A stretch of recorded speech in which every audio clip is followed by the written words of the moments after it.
तो यूपी चुनाव के बाद यूपी विधान परिषद चुनाव की बिसात एक तरह से बिछ चुकी है। हर दल लगा है प्रत्याशी उतारने में। बीजेपी ने एक तरफ सारे प्रत्याशी घोषित करे हैं, तो अभी हाल ही में समाजवादी पार्टी ने भी एक लिस्ट जारी करी है जिसमें कुल 36 जो है नाम है वो दिए गए। हालांकि इसमें से 11 जो हैं वो पुराने एमएलसीज हैं।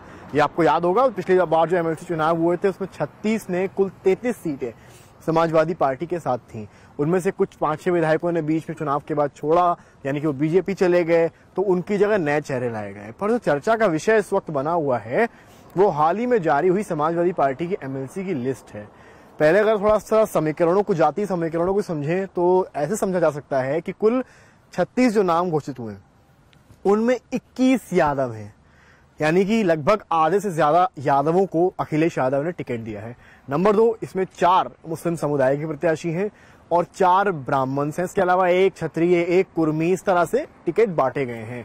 तो चर्चा इस बात की हो रही है कि यूपी विधानसभा चुनाव में, यूपी का जो विधानसभा चुनाव हुआ उसमें नई सपा है, नई हवा का नारा दिया और कहीं ना कहीं समाजवादी पार्टी MY फैक्टर से, यानी कि मुस्लिम यादव समीकरण से बचती नजर आई थी। और उन्होंने कहा कि हम सारे नॉन यादव ओबीसी को जोड़ रहे हैं। इसमें संजय चौहान हो गए, जिसमें आपके स्वामी प्रसाद मौर्य खुद हो गए, केशव देव मौर्य महान दल के हो गए, कृष्णा पटेल, इन सबको जोड़ा गया।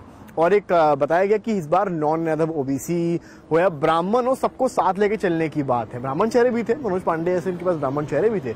पर इस बार ऐसा लगता है, और यही बता दूं मैं आपको, लगभग 60 से 64 कुल उम्मीदवार मुस्लिम थे 403 विधानसभा सीटों में, जो कि एक तरह से कम नंबर कहा जाएगा, क्योंकि बसपा ने 403 में से लगभग 88 उम्मीदवार ऐसे उतारे थे जो मुस्लिम समुदाय से थे। तो कहीं ना कहीं समाजवादी पार्टी पिछले, यानी कि विधानसभा चुनाव में MY से, यानी कि मुस्लिम यादव समीकरण से बचती नजर आई थी। पर अब जो हाल में जो लिस्ट रिलीज हुई, इसमें फोकस किया गया है यादवों पर। 4 मुस्लिम समुदाय के हैं, 21 यादव हैं।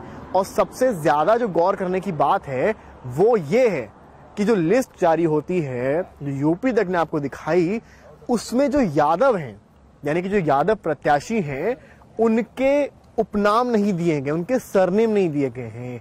सपोज अगर किसी का नाम राम यादव है तो उसमें खाली राम लिख दिया गया है। सपोज किसी का नाम अगर सुरेंद्र सिंह यादव है तो उसमें खाली सुरेंद्र सिंह लिख दिया गया है। तो यादव उपनाम ना लिखना एक तरह से टिकट दे भी रहे हैं और चाहते भी नहीं है कि हम दिखाएं कि वो यादव हैं। नंबर 1। नंबर 2, जब समाजवादी पार्टी से संपर्क किया जाता है तो वो कुछ भी इस मामले में बोलने से बचते नजर आते हैं। प्रवक्ताओं को वैसे भी काफी टाइम से रोका गया है बोलने के लिए, पर इस मामले में भी समाजवादी पार्टी कहीं ना कहीं चुप्पी साधे हुए है। तो ये एक तरह से चर्चा का विषय बना हुआ है। नंबर 1 कि फिर से समाजवादी पार्टी क्या MY फैक्टर की तरफ बढ़ी है। एक बात यहाँ पर गौर करने वाली ये भी है कि ये जो विधान परिषद के चुनाव होते हैं ये आम जनमानस के लिए नहीं होते हैं, एक तरह से निकाय चुनाव होते हैं।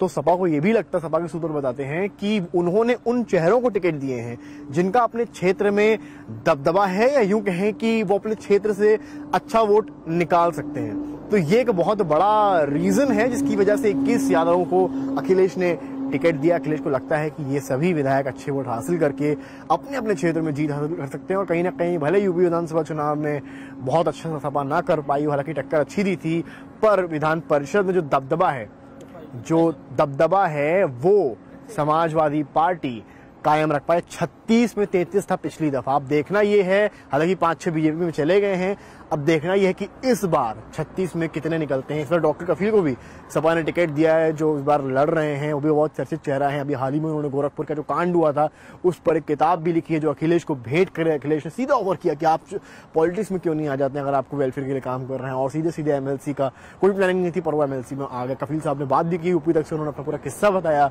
कि किस तरह से अखिलेश ने टिकट दिया था। और ओवरऑल चर्चा का विषय ये, नंबर 1 21 यादव प्रत्याशी 36 में। नंबर 2 उपनाम छुपाने की जो स्ट्रैटेजी है, क्या ये कहीं ना कहीं सपा को बढ़त दिलाएगी, क्योंकि खुला खेल है।